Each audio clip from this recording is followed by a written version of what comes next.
Olá, voltamos para o terceiro vídeo do sexto ano sobre o assunto matéria e energia. Estamos falando sobre matérias, já falamos sobre substâncias simples, misturas homogêneas, heterogêneas e coloides e falamos sobre separação de misturas.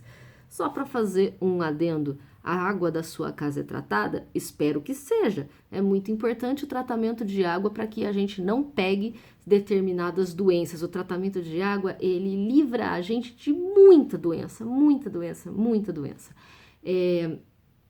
Se o seu bairro não tem tratamento de água, é importante que isso seja pedido, né? Assinaturas, fazer um pedido na prefeitura, porque é muito importante ter tratamento de água.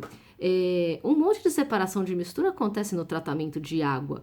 Quando ele passa pelo tratamento, a água passa por diferentes tanques, né? No primeiro tanque, joga lá uma substância que vai fazer a sujeira se aglutinar em flocos, né, blocos de sujeira que eu posso retirar, né? Então já é uma separação. No segundo tanque a água vai ficar mais paradinha, né, para conseguir descer a sujeira mais fina. Isso é uma decantação, também é um tipo de separação. No terceiro tanque ela vai passar por filtros que vão barrar as partículas menorzinhas de sujeira que ficaram. Então, filtração.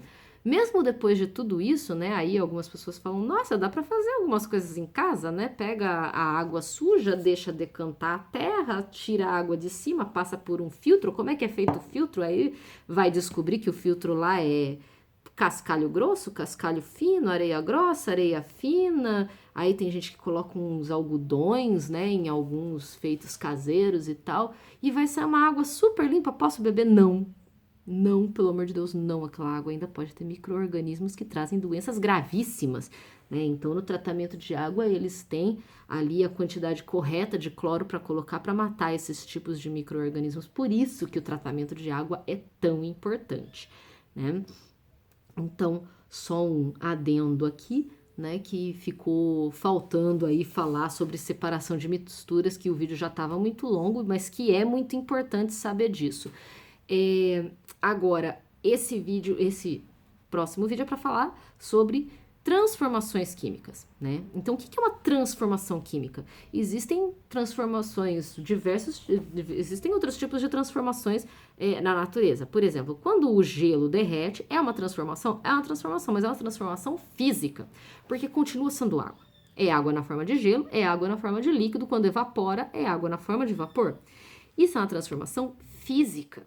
Se eu quebro, se eu esfarelo um material, continua sendo aquele mesmo material, é transformação física, né?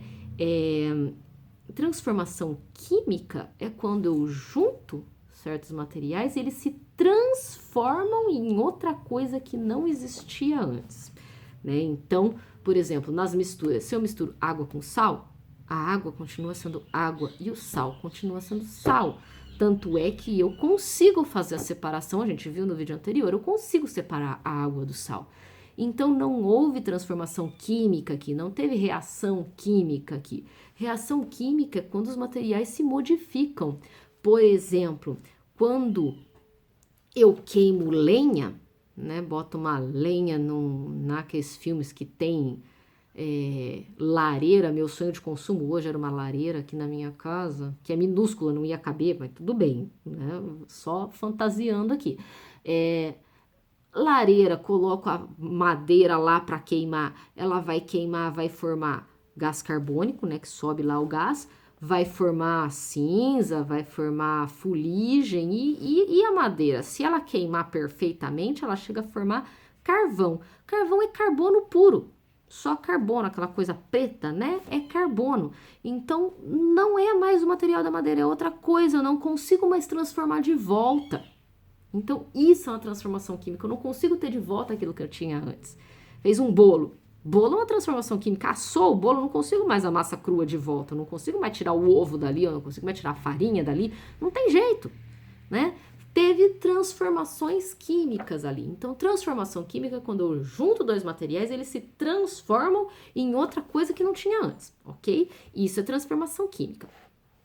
existem algumas evidências de transformação química. Como é que eu sei que aconteceu uma transformação química aqui?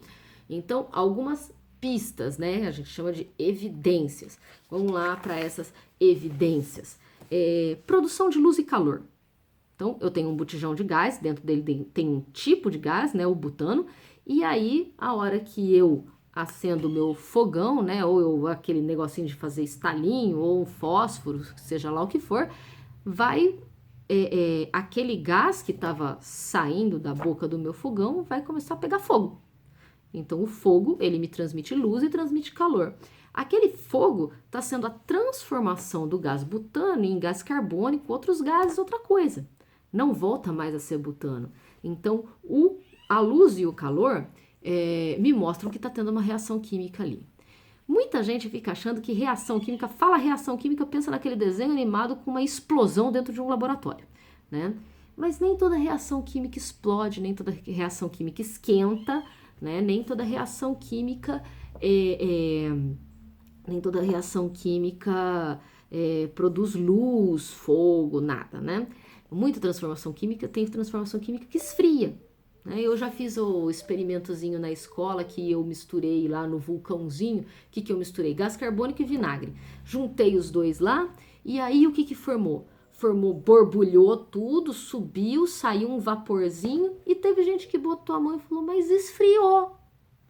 Aí, tava em época quente, eu sempre fazia isso no final do ano, que é novembro, né? Tá um calorão, a pessoa, nossa, tá esfriando. Então, tem reação química que esfria. Então, mudança de temperatura, né? É uma demonstração de que tá tendo uma reação química, seja esquentar ou seja esfriar.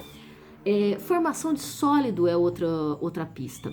Por exemplo, eu esqueci uma peça de ferro no tempo por muito tempo.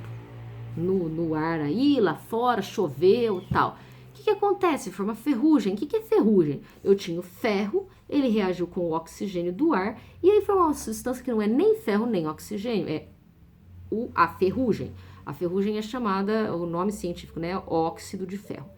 A ferrugem, ela é totalmente diferente do oxigênio, totalmente diferente do ferro. Ela é avermelhada, ela é áspera e ela esfarela facilmente. Então, eu perdi aquilo que eu queria do ferro, que era a resistência. Ela esfarela facilmente. Então, formação de sólido, no caso a ferrugem, é pista de que teve uma reação química. Ali foi uma reação química. Mudança de cor. Eu cortei a maçã e aí eu deixei metade para comer depois. Eu volto 5 minutos depois, a maçã tá escura. Estragou? Não, 5 minutos depois ainda dá para comer. Mas ela ficou escura. O que aconteceu? Os ácidos de dentro da maçã reagiram com o ar e mudou de cor. Então, a mudança de cor é uma pista. No laboratório, a gente faz algumas reações químicas que pinga uma substância em um líquido em outro. Aí, esse aqui era transparente, esse aqui era azul, sei lá. E aí, vai pingando e de repente fica rosa. Mudou de cor. Teve uma reação química ali. Então, outra coisa, quando libera gás, né, que nem eu falei do bicarbonato de sódio com o vinagre, né? Ou às vezes a gente passa mal porque comeu demais, toma um sal de frutas. O que acontece quando eu jogo sal de frutas dentro da água? O que é sal de frutas? Hieno, estomazil, né? Que a gente toma quando fica passando meio mal do estômago. Jogou lá, ele forma bolhas, né? E sai o vaporzinho, né? Um gazinho ali que é o gás carbônico. Então, formou gás, é uma reação química. Mudança de, que nem já falei, de cor, de cheiro ou de sabor, mostra que teve reação química, tanto para bom quanto para ruim. Por exemplo, estragou a comida, né? Apodrecimento, ela vai mudar de cor, ela vai mudar de cheiro, vai ficar um cheiro ruim. E se acidentalmente, às vezes eu não percebi o cheiro, mas eu fui lá e achei que estava bom e comi, dá aquele gosto de azedo ou amargo, você cospe na hora, né? Aquele gosto horroroso. Mudou totalmente o gosto da coisa. Você tava lá querendo pegar, nossa, aquele bolo que tava delicioso e aí estragou. Você não tinha visto que tava estragado, né? O gosto é totalmente outro. Espero que vocês não passem por essa. Dá uma cheiradinha primeiro, né? Melhor achar o cheiro ruim do que botar na boca, porque pode fazer mal.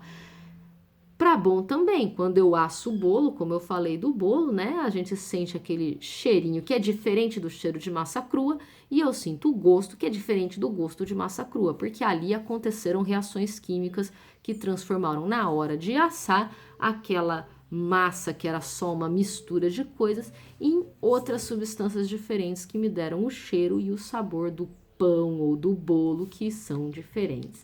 Então, essas são os indícios, né? As evidências de reações químicas. Então, reação química, lembrando, é quando misturo duas coisas diferentes e elas se transformam em outras que não existiam antes. Isso é reação química, ok? Então, gente, por enquanto esse bimestre é isso, né? Foram esses os assuntos tratados. Espero que eu tenha conseguido ajudar a entender e vamos esperar pelos próximos assuntos. Tchau!